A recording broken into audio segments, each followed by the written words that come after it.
Well, hi, everybody. It's nice to be here.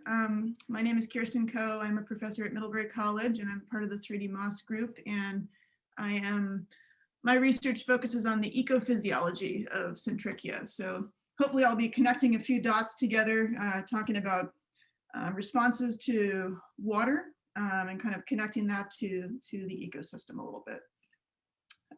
And so just to start off, I wanted to kind of answer the burning question, what is ecophysiology?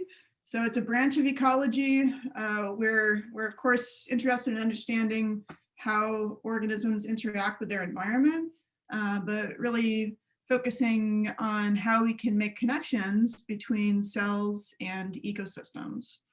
And so answering questions like, how do processes occurring at the cellular or organismal scale, so kind of down here, ultimately kind of stepwise through community processes and other ecological interactions influence things like ecosystem function. So for example, in my lab, we might measure something like photosynthetic rate at the cellular or organismal scale, and eventually end up being able to predict something like carbon or nitrogen cycling at the ecosystem scale. And I just want to circle back to talk a little bit about some of the work that my lab has been doing of late in the ecophysiology realm. Circle back to something that Brent brought up kind of early on in the introduction, which is this notion of a carbon balance.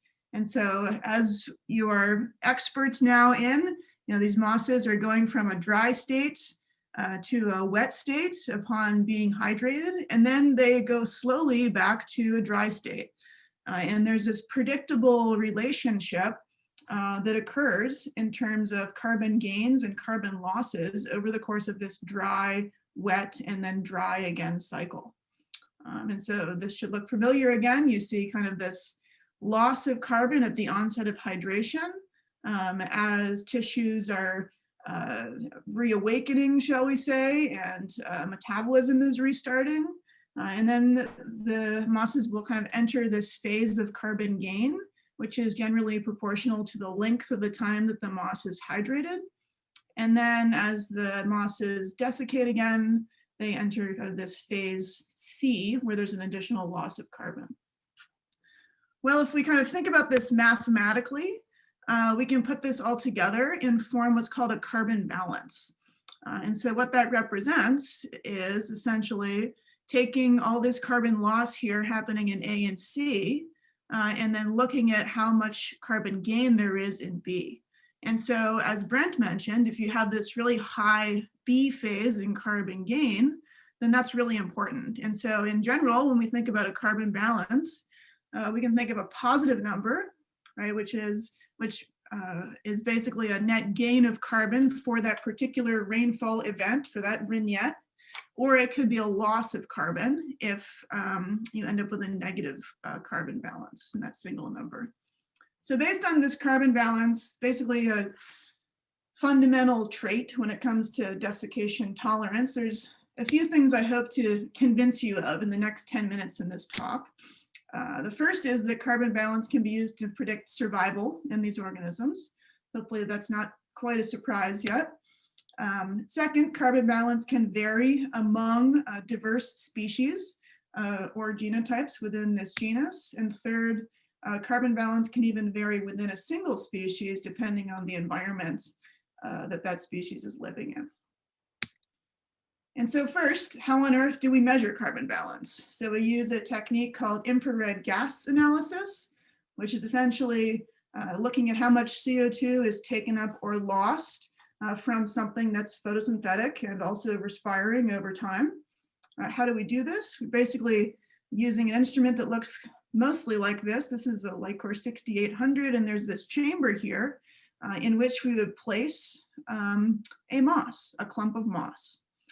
And essentially we have these reference ergas, right, that are measuring a concentration of CO2, a known concentration of CO2. And then that air is being passed over a sample inside of a chamber. And if they're photosynthesizing, if they're in that B phase of net carbon gain, they're taking up CO2 from the air.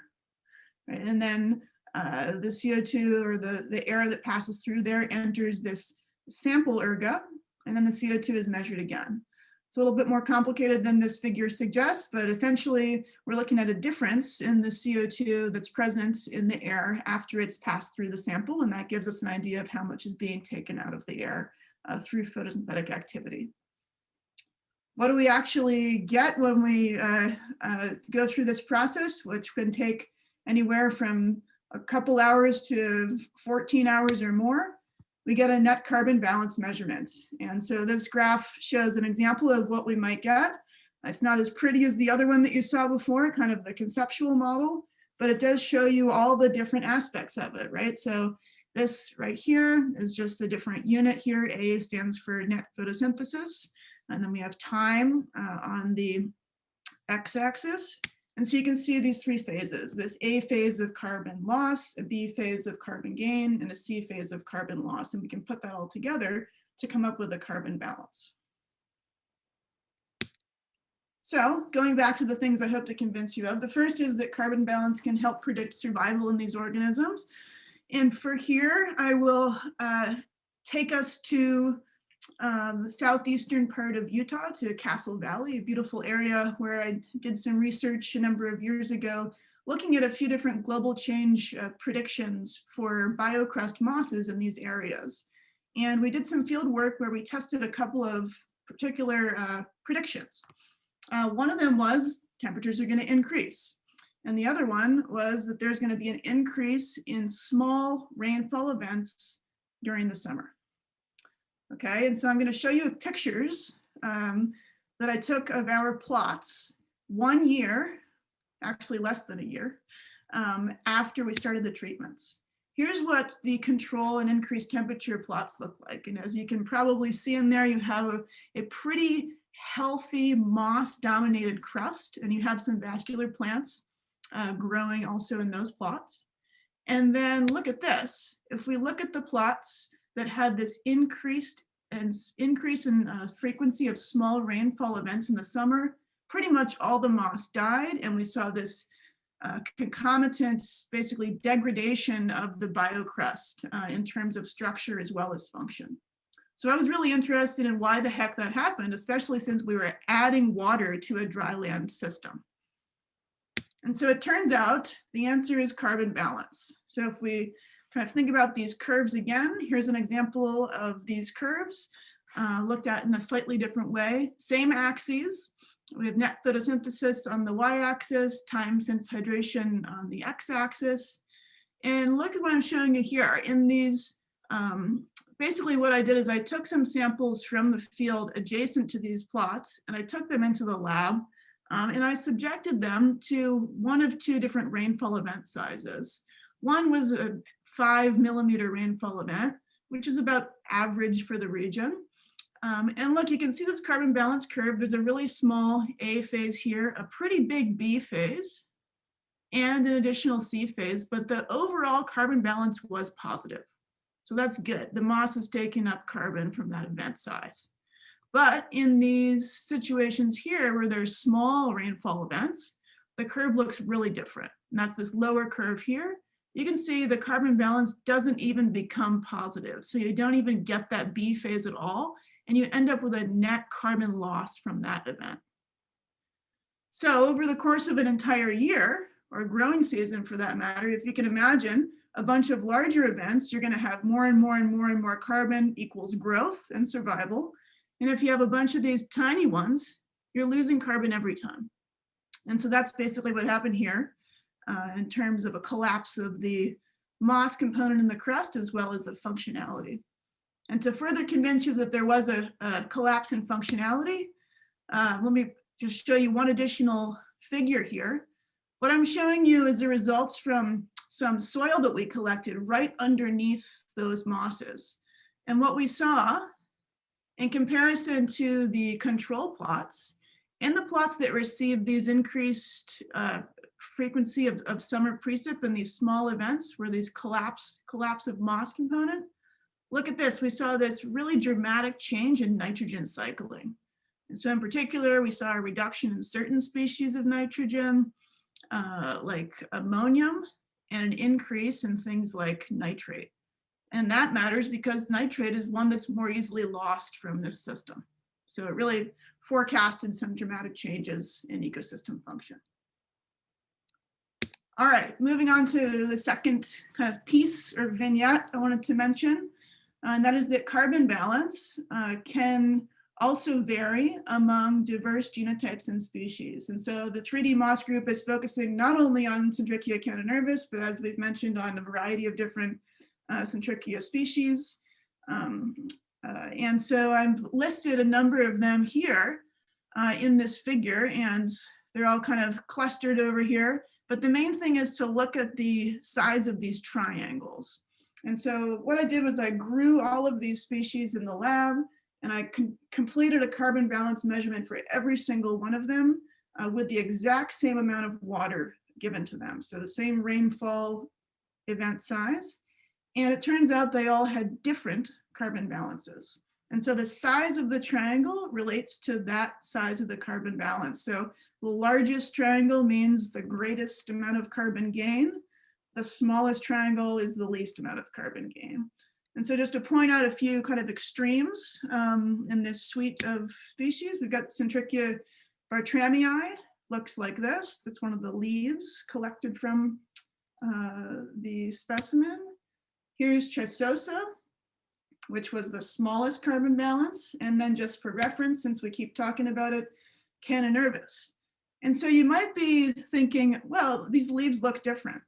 And so we also kind of did some correlations, looking at what kind of anatomical, physiological traits were most correlated with these high carbon balances. And it turns out we found that in particular, long, narrow leaves with these awns that we just saw an amazing video of, those are the species that end up having the largest carbon balances given a rainfall event of the exact same size. So it really suggests there's some interesting traits kind of at the leaf level that are related to these physiological processes that are important for survival. And then finally, some work that I'm doing currently is demonstrating that carbon balance can vary within a single species based on different environmental conditions. And so what I'm showing you are some sites where one of our collaborators collected a bunch of Syntrichia cananervis samples. And so this was from the Sheep Creek Mountains in Nevada, 3 different sites representing an ecological gradient from low scrubland all the way up to high woodlands, so increasing in elevation and also increasing in level of precipitation from about 10 centimeters a year to about 23 centimeters a year.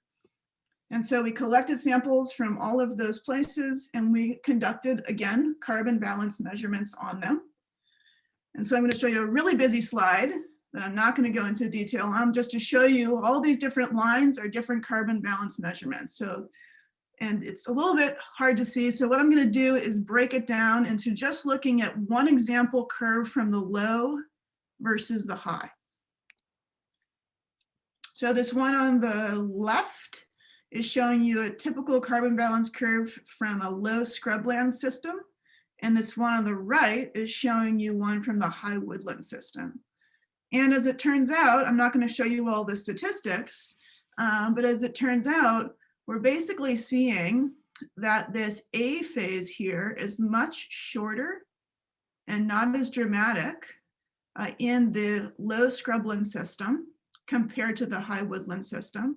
And we're seeing kind of a slower rise to a higher net photosynthesis in the higher woodland compared to the low scrubland. So it's kind of interesting to think about these parts of the carbon balance curves and how they may differ in these different populations of Syntrichia cananervis. And so kind of the next step that we're doing in my lab is growing all of these samples in a common garden experiment in the same incubators. And then we're going to redo these measurements to see if what we're seeing is due to genetics, right? Are they maintained in the presence of a common growth environment?